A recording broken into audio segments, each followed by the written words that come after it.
Bueno, muy buenas noches a todos. Muchas gracias por la presentación, Andrés. Muy bacano todo lo que dicen de uno cuando uno comparte con los amigos. Por acá están todos los amigos míos también, compañeros del pregrado, con mucha gente conocida pues en todo este trayecto que mencionaba Andrés. Muy rico, muy bacano estar aquí montado, un poquito nervioso como siempre. Los nervios nunca van a acabar así uno dicte 1000 conferencias. Pero muy contento, muy orgulloso de ser fanático, gomoso de la astronomía, de seguir este cuento con pasión, con ganas, y muy contento de que todos ustedes estén por acá porque se ve que entonces tienen el mismo gusto y la misma pasión que tengo yo por la astronomía. Esa es la idea, que vengamos a compartir, a conversar.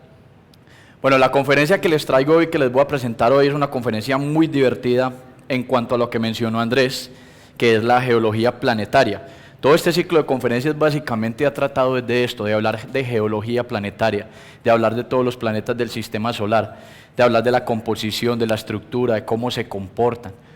Y entender simplemente que los principios que aplicamos aquí mismo, en la casa, en la Tierra, son principios que se pueden aplicar a cualquier parte del universo. Eso es lo más divertido de todo. Podemos estudiar bien juiciosos, bien contentos aquí cerquita, sin tener que ir hasta estos lugares tan lejanos, porque se van a dar cuenta, es muy difícil llegar aquí mismito, estamos en la playita, ¿sí? Quedarnos acá en la playa sin adentrarnos al mar ya es de por sí difícil. Hoy que vamos a hablar de Urano y Neptuno particularmente, se van a dar cuenta de lo difícil que ha sido poder investigar a estos dos gigantes. Nuevamente, mi nombre es Juan David Moreno, espero poderles traer una conferencia bien amena y bien divertida. Comencemos entonces. ¿Qué vamos a ver en esta conferencia? Con mucho cariño para todos mis compañeros, datos ñoños, ¿cierto? Yo sé que les gustan, que los aman, que les encantan, va para ustedes con mucho cariño. Vamos a ver numeritos, distancias, comparativos, vamos a hablar en general de cómo está compuesto, qué describe cada uno de estos dos gigantes, Urano y Neptuno. Vamos a hablar de los anillos, tenemos por cantidades, no tan grandes y tan espectaculares como ya los hemos tenido en la conferencia anterior de Saturno, pero igual tenemos muchos anillos y con características muy atractivas. Muchas lunas, para todos es claro, el concepto de luna no es el más apropiado, yo lo entiendo, pero por términos divulgativos, por facilidad de entendimiento, todos preferimos llamarlos lunas, se deberían llamar en realidad satélites naturales. Luna es propiamente la de nosotros, nuestro satélite natural. Pero repito, por simplicidad y por términos de divulgación, en toda la conferencia las vamos a llamar lunas. Las visitas que se le ha hecho al planeta, que han sido muy poquitas, de hecho solamente una. Vamos a hablar de esta visita, qué se vio, qué se observó, qué se entendió de estos dos planetas tan lejanos, y un poquito de la mitología y de la historia de estos dos planetas. Cómo se nombraron, quién los descubrió, en qué entorno, de qué estaban hablando, qué discusiones se generaron. Y por último, tristemente, los últimos 10 más. Eso es lo último que vamos a ver, se acabaron ya el ciclo de conferencias, tuvimos una partecita en cada conferencia de los 10 más de cada uno de los planetas. Hoy vamos a ver los últimos 10 más que a tanto les gustan, porque yo sé que a muchos les gusta y que tan divertidos son. Bueno, durante toda la conferencia vamos a ir tratando de hablar un poquito de los dos planetas, ¿sí? Les soy honesto, pues la verdad me dio un poquito duro la preparada de esta conferencia, pero era por este asunto. Estamos hablando de dos planetas, y hablar de dos planetas realmente no es fácil. Sí, uno está pensando en el uno, está pensando en el otro, y más cuando los dos son tan parecidos. Yo mismo me daba en la cabeza preparando la conferencia, y bueno, es Urano, es Neptuno. Bueno, me disculpan si en el transcurso de la conferencia me confundo con uno de los dos, me recuerdan ustedes y me cambio de planeta involuntariamente, no lo hago con mala intención. Urano. 19 veces la distancia Tierra-Sol, a esa distancia está ubicada. ¿Es para ustedes fácil comprender la distancia Tierra-Sol? Yo creo que lo decían en las conferencias anteriores, para nadie es fácil, ¿cierto? Tan solo entender la distancia que hay entre la Tierra y el Sol, 150 millones de kilómetros aproximadamente, para todos es muy complicado. Y vienen y me dicen, vea, lo que pasa es que eso está 19 veces la distancia de la Tierra al Sol. Yo creo que sigue siendo el mismo complique. Y bueno, ¿y cuánto es la distancia Tierra-Sol? Y 19 veces. Y entonces, ahorita vamos a ver un comparativo bien bonito de Urano, Neptuno y respecto a otros cuerpos en el sistema solar. Características generales de Urano. Distancia al Sol son 2.870 millones aproximadamente de kilómetros. Tiene una duración del año de unos 30.687 días. Eso haciendo los cálculos, el año sería de alrededor de unos 84 años. No el año de Urano, sino nuestro año, ¿sí? Años terrestres. Alrededor de 84 años terrestres le toma a Urano dar la vuelta alrededor del Sol. El día tiene una duración aproximada de 17 horas y 15 minutos. Si se dan cuenta, gira bastante rápido. Recuerden, la Tierra gira en 24 horas y ya lo habíamos visto en conferencias anteriores, que es una particularidad de Júpiter, Saturno, Urano y Neptuno. Por ser planetas muy grandes, gaseosos, poca densidad, son planetas que tienen un efecto rotacional bastante fuerte, giran muy rápido. Pero la particularidad de Urano es que gira al revés. Sabemos que hay uno que otro por ahí desviado, degenerado dentro del sistema solar que gira al revés también. Bueno, Urano es uno de estos poquitos, simplemente le da la gana de girar al revés. Pero es que eso no es lo más particular de Urano, no es simplemente el hecho de girar al revés, es que además está inclinado 98 grados. El eje de inclinación de Urano es de 98 grados. El eje de inclinación de nuestro planeta es de apenas 23 grados 27 minutos, 23.5 grados aproximadamente. Si yo pusiera la Tierra a rotar sobre su eje, la vería inclinada aproximadamente, como lo están viendo desde allá, unos 23 grados, ¿sí? Urano se giró 98 grados y está girando de esa manera. ¿Eso qué quiere decir? Que casi todo el tiempo le está dando una misma cara al Sol. Y como ya vimos, el año dura 84 años, estaríamos hablando particularmente entonces de 42 años de día y 42 años de noche, y así algunos están preocupados que porque en el Polo Norte eran 6 meses de día y 6 meses de noche. Toda una vida solamente van a ver un día y una noche, durante 84 años, ¿sí? Es el séptimo planeta en distancia desde el Sol. Ahorita hablamos de Neptuno, octavo planeta, ya sabemos que no hay 9, Plutón fue descatalogado desde hace muchos años, solamente tenemos 8 planeticas. El campo magnético está inclinado 60 grados respecto a ese plano de rotación, lo vemos en esta diapositiva. Si tenemos acá el eje de rotación de Urano, como les digo, inclinado 98 grados respecto a la vertical, ¿sí? En esta dirección estaría el Sol, y acá podemos ver cómo el campo magnético está inclinado aproximadamente 60 grados respecto a ese eje de rotación. O sea que este planeta va girando y el campo magnético va enloquecido todo el tiempo también, apuntando en esa misma dirección, pero con cada rotación. O sea que es un campo magnético muy cambiante. El de la Tierra es de apenas 11 grados, la diferencia entre el polo magnético, en el polo norte magnético y en el polo norte geográfico es de apenas 11 grados, están muy cerca. Es un planeta en calma, esta imagen no es gratuita así como la están viendo, ve como lo pintaron de bonito, lo suavizaron, le hicieron cositas, no. Este planeta es así, muy poquitas nubes, muy poquitas tormentas, muy poquitas particularidades en su superficie, es muy calmado y no tiene una fuente de calor interna, es un asuntico que vamos a discutir en unas diapositivas posteriores. La mayoría de los planetas tienen una fuente de calor interna. La Tierra, por ejemplo, tiene gran descomposición de material radioactivo en su interior y toda la descomposición radioactiva genera calor de adentro hacia afuera, obviamente además de la que reciben también del Sol. Tiene 11 anillos, no son visibles a simple vista. Estos anillos fueron descubiertos posteriormente con observaciones del planeta, querían ver simplemente características generales del planeta y por puro error lo descubrieron. Tiene un color verde azulado que se debe a la composición atmosférica del planeta, que absorbe básicamente la radiación roja y naranjada. Esto haría que el planeta tuviera una especie de tonalidad verde azulada, sería azul, verdosito. Es por esto, como se absorbe solo la radiación roja y naranja, el resto de radiación que es reflejada al espacio sería la verde azul. ¿Ok?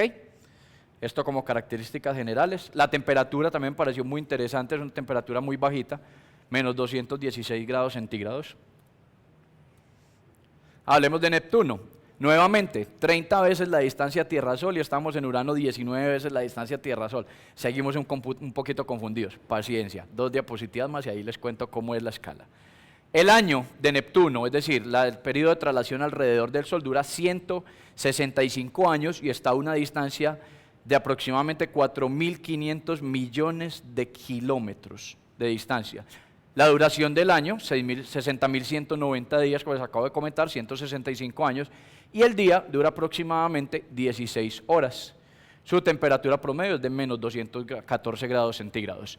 Es más pequeño que Urano, pero muy poquitico. La diferencia, estamos hablando de que Urano puede tener unos 51.000 kilómetros de diámetro, Neptuno tiene unos 49.000 kilómetros de diámetro, por eso los llamamos los gigantes gemelos. La diferencia entre ellos es muy poquita. Lo que sí es claro es que Neptuno tiene mucha más densidad que Urano. Y ahorita vamos a ver el por qué se da esto. Tiene que ver con su composición y tiene que ver también con todo el desorden que hay en su superficie. Este sí no se ve igualito a Urano, ¿cierto? Muy distinta a la superficie, ya vemos unos rizaditos, tormenticas, cositas, este es más adornadito. Tiene unos fuertes fenómenos meteorológicos porque tiene una gran fuente de calor interna y es una de las características más atractivas de Neptuno. Es uno de los planetas del sistema solar con la mayor producción de energía interna. Y si bien es claro que en la Tierra la descomposición de rocas radioactivas es la que genera el calor, recuerden que esto es un planeta gaseoso, no tenemos material radioactivo, por lo tanto no hay este tipo de descomposición ni generación de calor por esto. Es un misterio todavía la fuente de calor, hay teorías, hay hipótesis de por qué se produce el calor, pero sigue siendo un misterio para los científicos. Hay tormentas muy veloces, acá se comió un numerito la diapositiva, es un 1600, es alrededor de 1600 kilómetros por hora. O sea que estos son tormentas supersónicas, son tormentas que viajan más rápido que el sonido, el aire viaja más rápido que el sonido, es increíblemente veloz, de hecho son las más veloces de todo el sistema solar, y ahí muchos van a brincar, y bueno, y Saturno y Júpiter, no, allá también hay cosas muy grandes y cosas que andan muy rápido, pero no alcanzan estas velocidades. Pregunta curiosa, me decían algunos porque esto... bueno, les comento un paréntesis, yo soy profesor de colegio, tengo alumnos de 7º a 9º grado, yo les cuento a todos ellos algunas de estas cositas, y muy curiosamente un alumno me preguntaba, bueno, y si sopla tan duro, ¿esto no se podría usar como una posible fuente de energía eólica a futuro, cuando estemos por allá explorando, viajando por el sistema solar? Algo muy lindo, ojalá se dé algún día. La energía eólica de estos vientos de 1600 kilómetros por hora sencillamente no se podría producir. ¿Por qué? La densidad del planeta es tan baja, el aire es tan tenue, a pesar de viajar tan rápido, que ni siquiera alcanzaría a mover un molino eólico, un molino de producción de energía eólica, no lo alcanza a mover. O sea, es una cosa que viaja muy rápido, pero muy delgadita, muy tenue, la densidad del aire es muy, muy bajita. Y en Neptuno lo que más se observa, su característica más apreciable, son unas nubes muy altas y muy frías, están alrededor de los menos 200 grados centígrados. Como les dije ahorita, octavo planeta en distancia desde el Sol. ¿Qué tiene de interesante Neptuno? Lo que les comento, todos estos grandes fenómenos atmosféricos. Esta gran mancha oscura, no la gran mancha roja, están por acá mirando, ¿cierto? La gran mancha oscura también se da en Neptuno, es algo muy similar a lo que se ve en Júpiter, también muy similares a las tormentas en Saturno. Son simplemente grandes tormentas, vientos huracanados muy fuertes, con tormentas eléctricas, con material del mismo planeta, todos los gases que este posee, que están viajando a altas velocidades y forman depresiones, forman bajas presiones, altas presiones, todos los fenómenos meteorológicos que se pueden observar en nuestro planeta. La pequeña diferencia es que el tamaño de esto es de alrededor de una Tierra. La de Saturno sabemos que es de alrededor de entre 2 y 3 tierras. La velocidad de Saturno, perdón, de Júpiter. La velocidad de esta tormenta en Júpiter, los vientos alcanzan alrededor de 400 kilómetros por hora. Ahí se pueden dar cuenta que no es comparable con las de Neptuno, que alcanzan los 1600 kilómetros por hora. Son mucho, mucho más fuertes las tormentas de Neptuno. ¿Qué sí tiene de particular? Que las tormentas en Júpiter permanecen, son constantes. Desde que fue descubierto, desde que se detectó la gran mancha roja, ha estado ahí. Se sigue reciclando, cambia de color, cambia de forma, cambia de ubicación. La de Neptuno no. Neptuno fue visualizado en 1989 y la característica más apreciable fue esa gran mancha oscura. Resulta que 5 añitos después, solo 5 añitos después, ya se había desaparecido. Mientras que lo que llevamos estudiando a Júpiter, la mancha sigue estando ahí. Esta a los 5 años se desapareció. Algo más curioso todavía, que no sabían muchos de ustedes, una noticia muy reciente, la mancha volvió a aparecer. Volvió a aparecer y en el hemisferio norte de Neptuno, con una forma distinta. Algunos alcanzan a apreciar en esta foto acá abajo, otra tormentica chiquita, también desapareció, pero también está reapareciendo por el planeta. Entonces esto nos indica que Neptuno es un planeta altamente cambiante, ¿sí? Neptuno es un planeta muy variable en cuanto a sus tormentas, con mucha actividad atmosférica. Neptuno, la parte más curiosa de él, les dije, la propiedad más atractiva de Neptuno, es que recibe solamente una 900ava parte de energía de la que recibe la Tierra, un 900avo por la distancia a la que está. pero irradia 2 veces más calor del que recibe. El doble de calor se puede detectar saliendo de Neptuno de lo que está recibiendo. Recibe muy poquito y sin embargo podemos medir el doble saliendo de él. Ya les comenté entonces, tiene vientos supersónicos. ¿Por qué? Los científicos han generado una serie de teorías.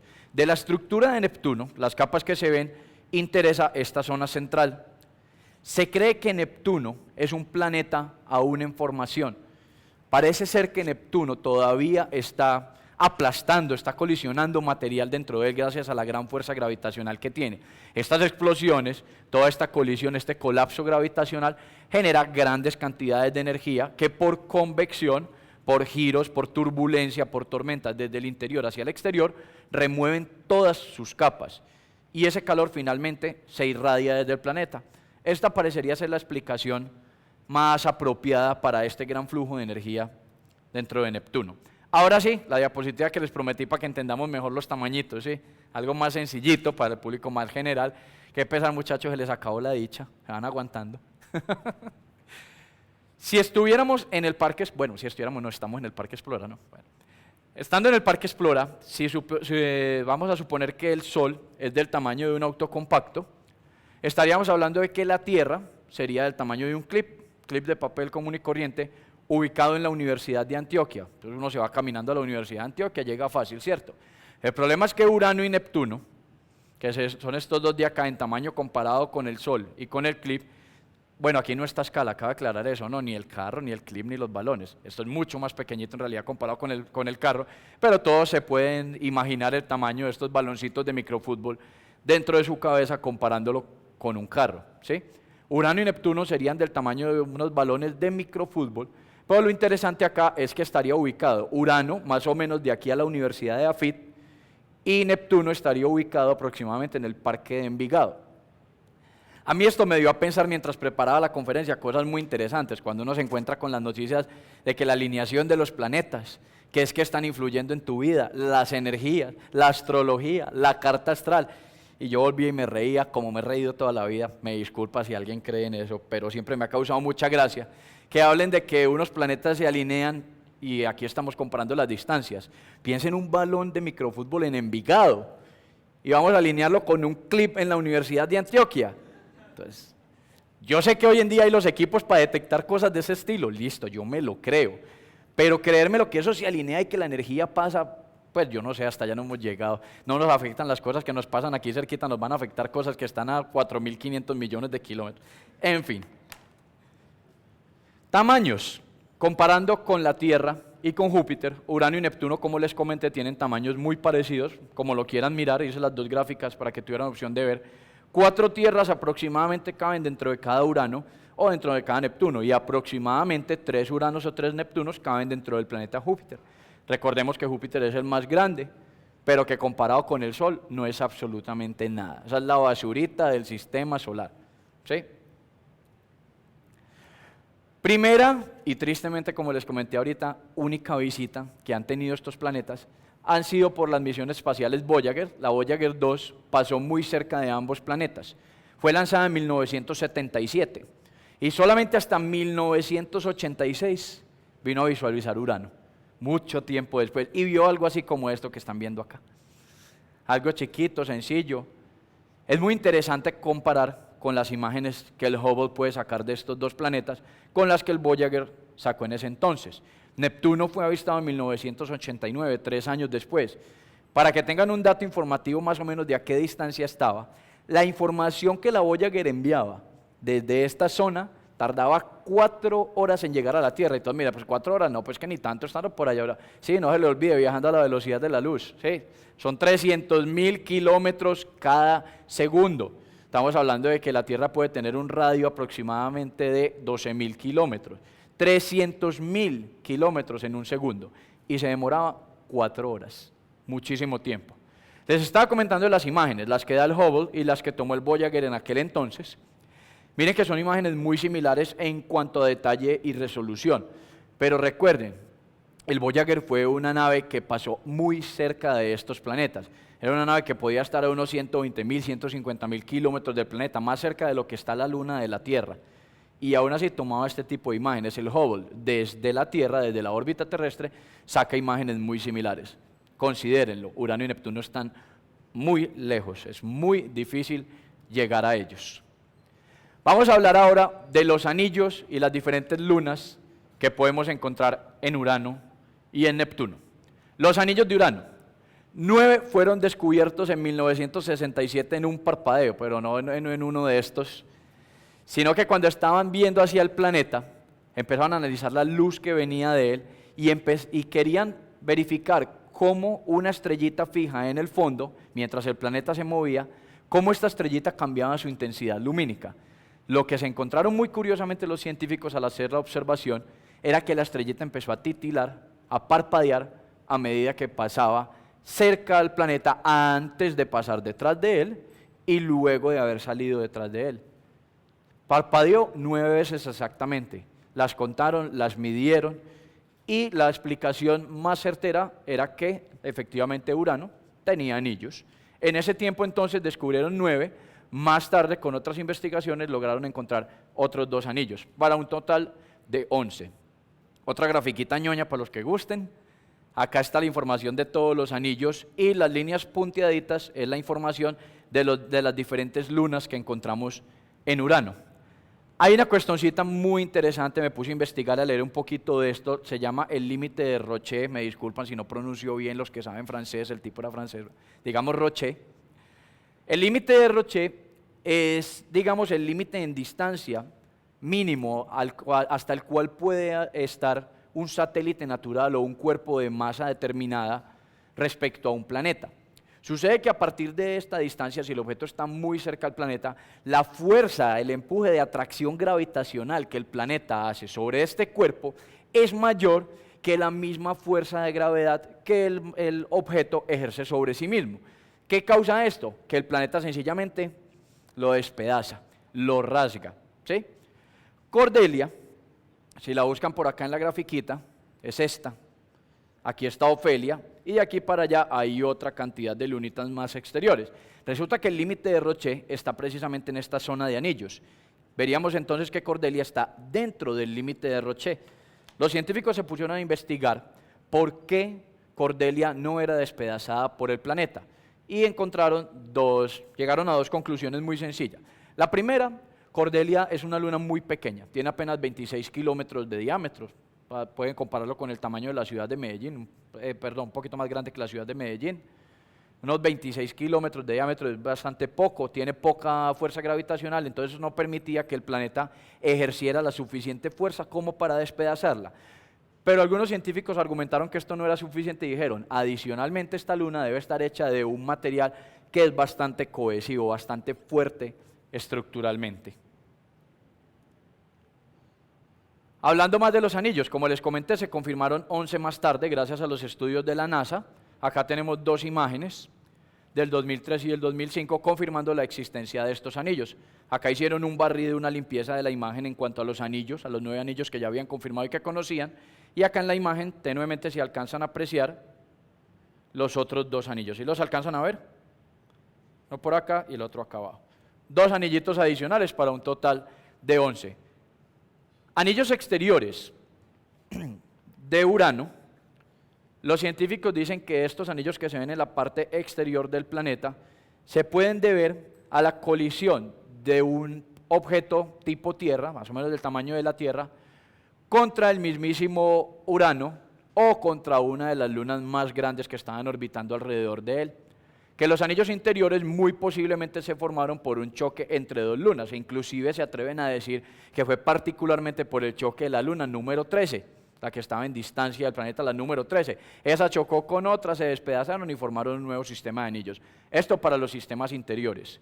Resulta que tenemos otros 2 por acá que se quieren casar, se quieren juntar, Cupido y Belinda.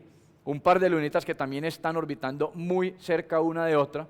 Y los científicos creen y han calculado que estas 2 lunas podrían estarse estrellando dentro de unos 100 a 150 millones de años y estarían formando un sistema de anillos adicional alrededor de Urano, dándole un poquito más de belleza, más cantidad de anillos a este planeta. Lastimosamente no nos va a tocar, ¿qué le vamos a hacer? Esta fue otra noticia interesante que me encontré, es relativamente reciente, es del año 2006, hablando pues de qué sabíamos de Urano y de Neptuno hasta hace 10 años y qué hemos descubierto en estos últimos 10 años. Esta es una de las noticias. En el 2006 se confirmó la existencia de un anillo azul. Esto no es pintado, ¿sí? Esto no es aquí ni una representación gráfica, nada. No, se ve realmente de esta manera. Un anillo azuloso, otro anillo rojo, alrededor del planeta. Acá abajo tenemos Urano y acá abajo tenemos Saturno. Arriba tenemos Saturno. Ya en Saturno se conocía este tipo de anillo azul, pero no se había encontrado en ningún otro lugar. Y este tenía una explicación muy válida. El tamaño de las partículas es tan pequeño, son partículas micrométricas, que la luz sufre un efecto al pasar a través de estas y da un color azuloso. Resulta que en Urano la composición química de ese material no era la misma que en Saturno, por lo tanto no debía dar el mismo color. Sin embargo, encontraron que el fenómeno se repetía. No con tanta magnitud, pero igual era muy apreciable este anillo azul exterior del planeta. ¿Por qué no lo habían encontrado antes? Muchos lo preguntarán. Sencillo, las fotos que habían sacado de estos planetas eran todas en infrarrojo, y estos anillos azules son extremadamente fríos. Cuando uno toma fotos en el infrarrojo, básicamente está tomando fotos del calor del objeto, de cuánta radiación por calor está saliendo de ese objeto. Entonces, los anillos que eran rojizos, que eran de una temperatura un poquito mayor, eran fácilmente observables, pero estos azules, por ser tan helados, no salían registrados en estas fotos. Gracias a esto, entonces, se confirmaron otras dos líneas de anillos de este tipo, y por esto Urano entró entonces a tener dentro de su clasificación 13 anillos, no 11. De la imagen anterior, qué pena me pasé ahí, un detallito. Miren la inclinación de los anillos respecto al planeta, y la inclinación en esta imagen de los anillos también respecto al planeta, 2005, 2003.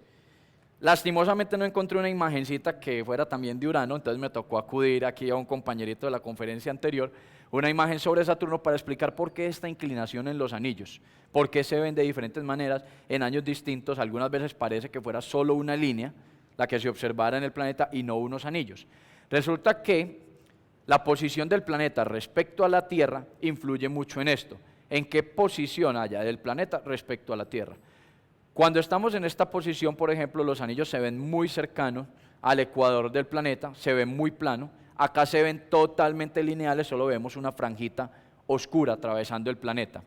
Pero hay otras posiciones más privilegiadas como esta o esta, en las que podemos ver el planeta en su mayor inclinación respecto a nuestro plano de visión. Entonces se podrían ver más magníficos, más grandes todos los anillos de Saturno, o en el caso de Urano y Neptuno, sus propios anillos. Tienen el mismo efecto. Sucede lo mismo con Urano y con Neptuno cuando vamos a observar sus anillos. Cambian con el tiempo, cambia su inclinación. Continuando con Urano, las lunas. En realidad Urano tiene 27 lunas conocidas, y no estamos hablando de los objetos pequeñitos que están en los anillos. Estas piedritas pequeñitas de 50 centímetros, 20 centímetros, no, estamos hablando de lunas representativas, lunas que tengan por lo menos unos 5 kilómetros de diámetro. Hay 27 conocidas hasta ahora. Y una cuestión muy curiosa de todas estas lunas que se conocen alrededor de Urano es que algunas tienen unas órbitas alrededor del planeta, desde unas pocas horas, 3-4 horas, a otras que, según el cálculo que estaba haciendo, porque tocaba convertir todos estos números, me encontré con unas lunas que se podían demorar hasta unos 150 o 160 años en darle la vuelta al planeta. Era tan poco el efecto gravitacional sobre estas lunas que se demoraban muchísimo tiempo alrededor de él. Acá vemos las principales: Titania, Umbriel, Miranda, Ariel y Oberón. Estas son unas fotos tomadas desde Tierra. Aquí se alcanzan a apreciar claramente los anillos del planeta. Todo el listadito completo de las lunas, son 27 en total. La información existe en internet claramente sin ningún problema. Hay grandes científicos acá, muchas fueron descubiertas por la Voyager 2 en su paso cerca a él. A lo que les comentaba, tiempo en órbita en días, por acá tenemos unas de 2.887.21 días alrededor del planeta. Así como tenemos una que duran 0.3, 0.4 días alrededor del planeta, o sea, unas pocas horas alrededor de él. Hablemos solo de las más importantes. Miranda, una de las más atractivas para los científicos y de las que más información se puede encontrar, fue descubierta en 1948 por el científico Kuiper, que fue el mismo del cinturón de Kuiper. Tiene 470 kilómetros de diámetro, Pero lo más interesante de esta luna es que tiene unos acantilados de hielo que pueden alcanzar hasta 15 kilómetros de altura. Son acantilados hechos completamente de hielo, de agua sólida, con 15 kilómetros de altura. Con la baja gravedad que encontramos dentro de Miranda, si nos tiráramos por el acantilado nos demoraríamos 14 minutos cayendo. Un buen ratico ahí se echa uno una siestica, se lee un librito, descansa, un cafecito y ahí sí termina de caer. Lo bueno es que cae vivo, ¿no? Porque el golpe no es duro. Y se dice también de esta luna de Miranda que es una luna reconstruida. Me imagino que alcanzan todos a ver ahí en la imagen, ¿o no? Se ve como si estuviera una melcocha cuando están preparando esa gelatina de pata de vaca en los palitos, ¿cierto? Que le dan y le dan. Se le ven las rayitas, el mosquito que se le pega, bueno. Para ahí está el mosquito también pegado. Sí, se ve claramente que la luna es como una melcochita enrollada y se ven grandes cantidades de canales. Parece que Miranda es una de las lunas de Urano más relacionadas con impactos con otras lunas. Lo que les hablaba ahorita, un objeto tipo Tierra que aparentemente chocó o con el mismo planeta. Si choca con Urano, si esta teoría fuera cierta, nos permitiría explicar el inclinadísimo eje de rotación de Urano y los grandes anillos que existen alrededor de él. Pero si la teoría fuera entonces que chocó contra Miranda, eso explicaría la formación de Miranda, porque Miranda tiene estas características, ese tipo melcocha, todos esos canales, como si se hubiera derretido parcialmente y la hubieran vuelto a hacer. Es muy irregular por ciento de su superficie, pero esto se debe a que su tamaño dentro de las lunas principales es bastante pequeño. Ariel es una luna que puede tener el doble de tamaño de Miranda, pero lo interesante de esta es que tiene una extensa red de cañones, muy comparables al Gran Cañón en tamaño. De hecho, estas son un poco más grandes. Tengan en cuenta que estas lunas son mucho más pequeñas que el mismo planeta Tierra y que la luna que nos da vueltas a nosotros. Entonces, el hecho de decir que acá hay unos grandes cañones del tamaño del Gran Cañón encontrado en la Tierra es bastante importante en la descripción de esta luna. Y tiene una superficie cubierta de escarcha. Existe agua presente en esta luna, pero como es tan fría, tiene mucha escarchita en su superficie depositada en estos grandes cañones. Y las otras tres que también son bastante interesantes de Urano. Umbriel tiene una superficie muy antigua, llena de cráteres, muy estable. Esto permite evidenciar que esta luna no posee ningún tipo de atmósfera. El hecho de que los cráteres permanezcan iguales durante tanto tiempo indica que la luna es muy quieta, muy tranquila, que tiene muchos años de existir y que no hay nada que borre esos cráteres de la superficie. Y estas dos, par de interesantes porque ambas fueron descubiertas en 1787 por William Herschel, muy relacionado con el descubrimiento de Urano. ¿Sí? Este fue el que descubrió Urano, descubrió también estas dos lunas en 1787. Titania, la de la izquierda, posee también grandes cañones, pero la particularidad de Titania es que es la más grande de las lunas de Urano. Tiene 16.000 kilómetros de diámetro. ¿Recuerdan cuánto les dije que tenía la Tierra? Más o menos, unos 12.000, ¿cierto? Unos 6.000 de radio y unos 12.000 de diámetro. Estaremos hablando de una luna que es más grande que la Tierra, ¿sí? Oberón, del lado derecho, aquí tuve un pequeño errorcito, es la más grande, la más extensa. Bueno, me disculpan acá el errorcito, es una luna. Bueno, no, ya recordé, lo que pasa es que no era la más externa, estoy leyendo mal, ya la vejez, estos años encima ya no le permiten a uno leer como leía antes, externa, no la más extensa. Oberón es la más externa, está ubicada a unos 600.000 kilómetros de distancia del planeta. Para que tengan otro puntico de comparación, nuestra luna está aproximadamente a 384.000 kilómetros de distancia del planeta Tierra. Esta está a 600.000 kilómetros, casi el doble de distancia. Orbita bastante lejos Oberón. De Neptuno, hablemos un poquito también de lo mismo. Los anillos. Con Neptuno pasó algo muy interesante. Cuando lo empezaron a investigar y encontraron los anillos, fotos de este estilo, cuando las analizaban, en realidad estas partecitas de acá y estas de acá, delgaditas, no las veían. Cuando empezaron apenas a estudiar a Neptuno, se dieron cuenta que los anillos eran interrumpidos y dijeron, ve, esto es lo que hemos predicho ya varias veces con los sistemas de anillo. Los sistemas de anillo generalmente se degeneran, se van dañando, se van cortando y solamente quedan pequeños fragmenticos de los anillos alrededor del planeta, ya que la mayoría del material de los anillos termina cayendo al planeta por la atracción gravitacional. Con el tiempo, sacando fotos de más resolución, se pudieron dar cuenta que eran en realidad anillos completos, pero que tenían unas ciertas zonas en las cuales la densidad era muy elevada. Son dos anillos principales solamente de Neptuno, hay otra serie de anillos, pero son anillos menores, los dos visibles, los dos principales, son estos dos, acá los podemos observar, como el anillo Lassell y el anillo Gallet. Están relacionados con el descubrimiento de muchas de las lunas del planeta Neptuno y con los mismos descubridores del planeta. Entre ellos estuvo, lo vamos a ver ahorita más adelante, Gallet y Le Verrier, estuvieron relacionados con el descubrimiento del planeta. Vuelvo y repito acá, las líneas punteaditas son las lunas de las cuales se conoce su órbita alrededor del planeta. Acá vemos una imagen, esta no es una imagen real, esto es un fotomosaico de cómo serían los anillos del planeta.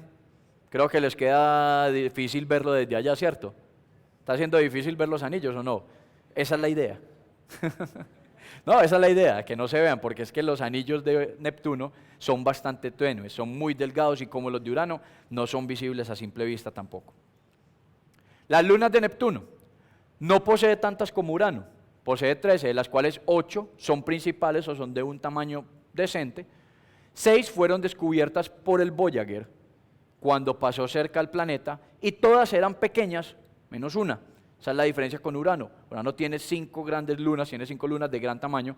Neptuno solamente tiene una, se llama Tritón. Acá les puse 2 de comparación para que vieran a qué me refiero con que todas son pequeñas menos una. A esto nos referimos con pequeñas. Proteo y Nereida son bastante pequeñitas comparadas con el tamaño de Tritón. Esto sí es una imagen a escala. Cuando analizamos la superficie de Tritón, es una luna de 2.700 kilómetros, si comparamos con las de Urano, no es tan grande, realmente no es tan apreciable en su tamaño. Se cree que esta luna Tritón de Neptuno fue un planetesimal capturado. Recordemos que los planetesimales son esas grandes rocas de la formación del sistema solar que están por allí flotando, que atraen material, que van aglomerando material alrededor de ellos para dar origen a los planetas. Bueno, de estos planetesimales muchos quedaron flotando por ahí, parece ser que Neptuno, gracias a su gran campo gravitacional, atrapó muchos de estos cuerpitos, de estos planetesimales que quedaron por ahí sobrando en el sistema solar, y Tritón es uno de estos. Muy interesante de Tritón, es el lugar más frío de todo el sistema solar. Su superficie está a menos 238 grados centígrados. ¿Por qué se da esto? La superficie particular de Tritón tiene mucha escarcha, mucho material congelado con altos índices de reflectividad. Alrededor del 70% de la luz que le llega a Tritón se refleja nuevamente al exterior, sabiendo que de por sí ya casi no le está llegando luz a Tritón por estar tan lejos del Sol. Entonces a esto se le suma la alta reflexión, a lo poquito que le llega, casi todo lo echa para afuera. No le está llegando nada en realidad. Es el lugar más frío. Los que ya hicieron el calculito mental rápido por ahí, si pasamos a grados Kelvin, ¿cuánto les dio? ¿Alguien le dio? No, se les olvidó restar. 35 grados Kelvin. Estamos muy cerca al cero absoluto. En la física teórica, el cero absoluto se considera otro estado de la materia. Es una materia tan exageradamente fría que se consideraría que todo tipo de movimiento en esta materia debería detenerse. No se ha alcanzado en los laboratorios, se han alcanzado temperaturas muy, muy bajas, pero nunca se ha alcanzado el cero absoluto. El cero absoluto se le denomina al 0 grados Kelvin. Esta luna está a 35 grados Kelvin. Tengamos en cuenta, el punto de congelamiento del agua son 273 grados Kelvin y el de ebullición, es decir, la temperatura a la que el agua hierve, son 373 grados Kelvin. Muy, muy lejos de la temperatura de Tritón. Solo 35 grados Kelvin. ¿Sí? En Tritón, por este detallito de estar congelado y de estar tan fría, se presentan unos grandísimos géiseres de nitrógeno que pueden alcanzar hasta 8 kilómetros de altura. Imagínense la altura del monte Everest, alcanzado por un géiser de esto. Eso es como una especie de volcán que explota brutalmente hacia la superficie, saca todo ese material, pero no vemos ni lava ardiente, ni piedras, ni fuego. No, se ve simplemente una gran bocanada de humo que se eleva 8 kilómetros. Es demasiado. Acá en la superficie se alcanzan a ver esas manchitas oscuritas. Estas manchitas oscuritas son todos los géiseres que existen dentro del planeta, en la superficie del planeta. ¿Por qué se dan estos géiseres? Porque la poquita luz que llega, de ese 70% que es reflejado, la poquita que queda, el nitrógeno en la superficie de Tritón está tan frío que se congela. Ya no tenemos nitrógeno líquido así al estilo Terminator, si se acuerdan, ¿cierto? ya no lo tenemos así, ya está todavía más frío y el nitrógeno se vuelve sólido, es hielo de nitrógeno, completamente transparente. La luz pasa a través de él y alcanza el material que está justo por debajo de este bloque de hielo transparente, material orgánico, un poco de metano remanente de la formación del planeta, amoníaco, polvo, pequeñas partículas de roca, que se calientan y como están debajo del bloque empiezan a derretir parte de ese nitrógeno de ese bloque, se acumula una gran presión de gas dentro de este bloque de nitrógeno sólido y de repente explota. Eso es lo que causa uno de estos géiseres. Tritón tiene una pequeña atmósfera, una atmósfera un poco débil, pero lo suficiente como para poder transportar todas estas plumas de gas que son lanzadas al aire en la superficie de Tritón. Lo alcanzan a torcer, se alcanzan a llevar con algunos vientecitos, se alcanzan a llevar este material. Aquí las podemos ver un poco más de cerca, las plumitas que van botando en la superficie, y por acá tengo otra imagen que me encontré muy bonita. Algo así se vería la superficie de Tritón. Esta es una recreación, es una animación de lo que es un geyser, cómo botaría el chorro hacia arriba entonces por el cráter, 8 kilómetros de altura, y aquí se ve la nubecita entonces de cada uno de estos geyseres. Preguntica interesante que algunos se harán y que me hicieron en otros momentos, ¿por qué negras? Si estábamos hablando de nitrógeno sólido, escarcha de nitrógeno, de pronto nitrógeno líquido y gaseoso, ¿por qué negras? Resulta que en la formación de Urano y Neptuno hay grandes cantidades de metano. El metano es un gas orgánico y hay otros compuestos de carbono que están presentes dentro de Urano y Neptuno también. Todos estos compuestos siempre tienen una coloración oscura respecto a los otros materiales del planeta. El polvo, partículas de roca, todo este material de desecho que queda en la superficie del planeta le da esa coloración oscura a estas plumas, a estos géiseres en la superficie de Neptuno. Composición. Les traje una misma imagen para ambos planetas porque realmente la composición de ambos planetas es muy, pero muy similar. Hay una o dos pequeñas diferencias. Comencemos por este ladito. Hablando de la atmósfera, solamente de la atmósfera de ambos planetas, encontraríamos en una primera capa una neblina de hidrocarburos, pero particularmente en Neptuno esta neblina es estratosférica. ¿A qué se refiere esto? Que el material está muy alto en la atmósfera. Este material de hidrocarburos, de compuestos de carbono y de hidrógeno, son materiales orgánicos realmente, se encuentran muy alto en la atmósfera de Neptuno. En la de Urano se encuentran distribuidos en todo ese segmento de atmósfera. Viene una segunda capa, compuesta básicamente de hidrógeno gaseoso y de gas metano, como les comenté ahorita, es CH4, tiene carbono, tiene hidrógeno. Sigue una tercera capa de amoníaco y ácido sulfídrico, o sulfuro de hidrógeno también lo llaman. Y por último, una zona de transición, que ya lo ven aquí general en la imagen, es una zona de transición gas líquido. Se pueden encontrar los dos estados de estos materiales, particularmente del nitrógeno y del metano, que son los más abundantes en estos planetas. Se encuentran en algunas partes líquidos, en otras partes gaseoso, se encuentran goticas, evaporación, hay fenómenos atmosféricos como los que se encuentran en la Tierra, evapotranspiración, goticas flotando, lluvia, se pueden encontrar.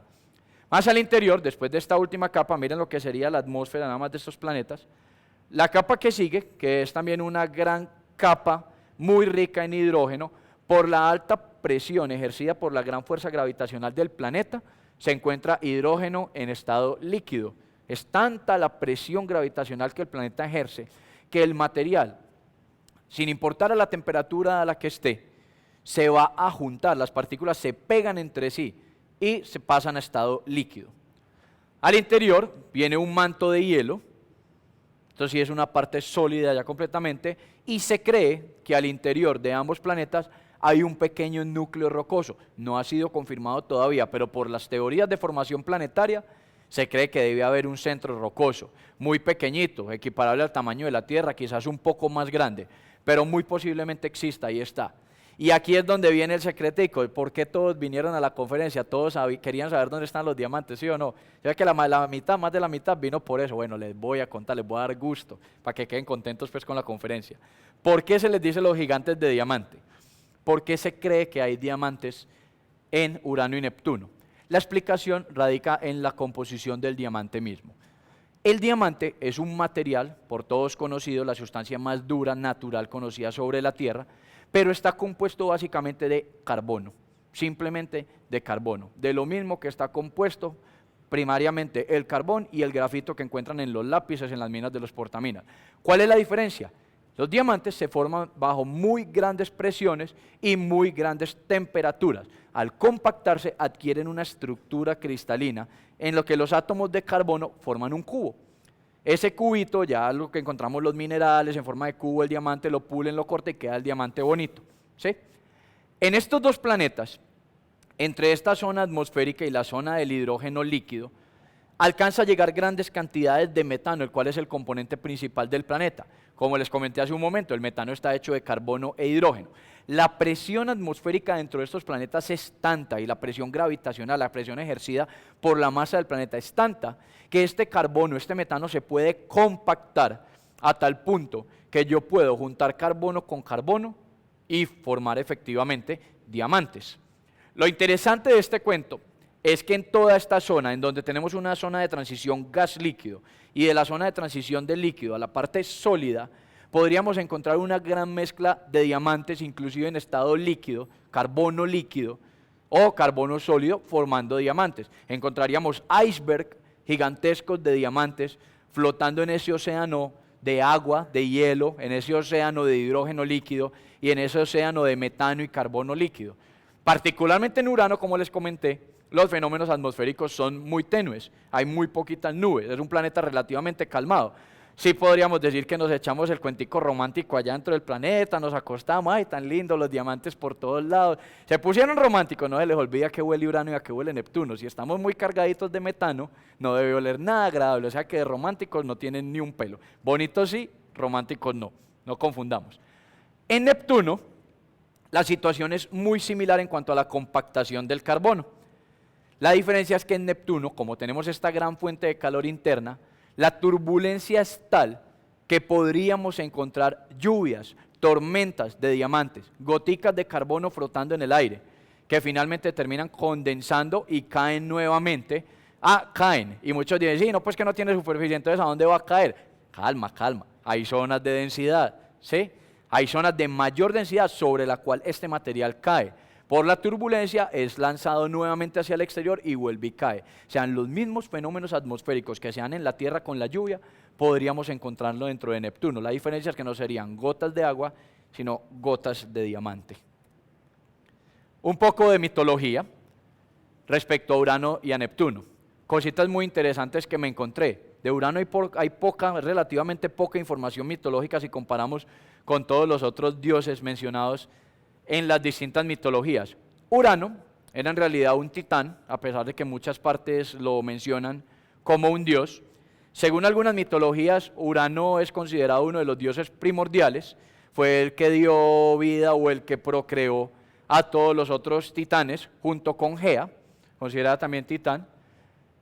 Urano es un nombre griego, contrario a lo que yo pensaba, porque yo decía, pues generalmente los planetas, cierto, tienen nombres de dioses romanos, no de dioses griegos. Hablamos de Saturno, hablábamos de Júpiter, cuyos equivalentes eran Cronos y Zeus. Y cuando me encontré con Urano, me pareció muy curioso eso. Urano no es un nombre romano de los planetas, es un nombre griego. El nombre romano, me puse a investigarlo, y es Caelus. De ahí viene precisamente la palabra cielo. Urano era el dios del cielo. Muchos dirán también, pero es que ese Zeus es muy parecido a Zeus en cuanto a la imagen mitológica que se tiene de ellos. No se le ven truenos en la mano, muy característico de Zeus, pero como Urano era dios del cielo, titán del cielo, se representaba de esta manera, como lo alcanzan a ver en esta imagen. Hubo un bonchecito por ahí en el Olimpo, los que han visto algo de mitología saben que la mitología griega y romana es bonche tras bonche, todo el mundo pelea con todo el mundo, a uno se lo come, se comía a los hijos, el otro lo castraban, mejor dicho, qué peloteras las que se armaban. El caso con Urano, como es uno de los titanes primordiales, no tuvo ni papá ni mamá, qué pecado. Este señor el que comía a los hijos era Cronos. Este señor ocultaba a los hijos dentro de Gea. Cada que tenía un hijo, los guardaba, los escondía dentro de Gea y no les permitía salir. Resulta que uno de estos se rebeló. Adivinen quién fue, al que después le dieron. Eso no sabe para quién trabaja, pero bueno, eso le pasó al pobre Cronos, a Saturno. Fue uno de los hijos que se rebeló cuando Urano se acercó a la mamá, a Gea, Fabricaron una gran hoz y en ese momento sacó una hoz y ¡juas! Adiós genitales. Se los cortó. Dejó aburrido a este pobre hombre. ¿Sí? Después, ¿qué le pasa a Cronos? Ya saben la historia de Cronos, si recuerdan la conferencia anterior. Se comía a sus hijos porque le habían vaticinado que uno de sus hijos era el que lo iba a derrocar, Zeus o Júpiter. ¿Sí? Entonces también fue tumbado. Nadie queda feliz en el Olimpo después de tanto bonche. Hablemos un poquito de Neptuno. Es el dios romano del mar. Es conocido también como Poseidón, según la mitología griega. Poseidón atacaba los barcos en el mar, desataba ira en el océano, era uno de los dioses más temidos, mejor dicho, man era muy tranquilo, mantenía por allá dentro del océano, muy fresco, eso sí, no se meta con él, porque mejor dicho, le arma la pelotera. Qué man tan bravo. Ese man no se vestía con grandes vestiduras como los otros dioses, no se ponía cosas así súper imponentes, porque la sola presencia del tipo, cuenta esta gente, la sola presencia del tipo era tal que todo el mundo le tenía miedo solo por cómo se veía. Yo cuando estaba pensando en eso me imaginaba uno de esos típicos marineros gordos, barbados, así el estilo del de los Simpson, que sale, ¿cierto?, de los grandotes. Bueno, no sé qué tan de miedosos tendrán, no me imagino marineros como muy feos. Neptuno entonces, o Poseidón, era el que desataba la ira dentro de los océanos. Sostenían el mundo y sostenían el océano bajo unos grandes pilares, tenía sostenido el mundo y si él quería en algún momento destruirlo lo podía hacer, tumbaba uno de estos pilares, inundaba ciudades, también era el generador de los sismos, de los terremotos, entonces era bastante temido dentro del mundo de los dioses. Les doy las gracias a todos desde Tritón porque me gustó tanto que me quedé a vivir allá. Muchísimas gracias, feliz noche.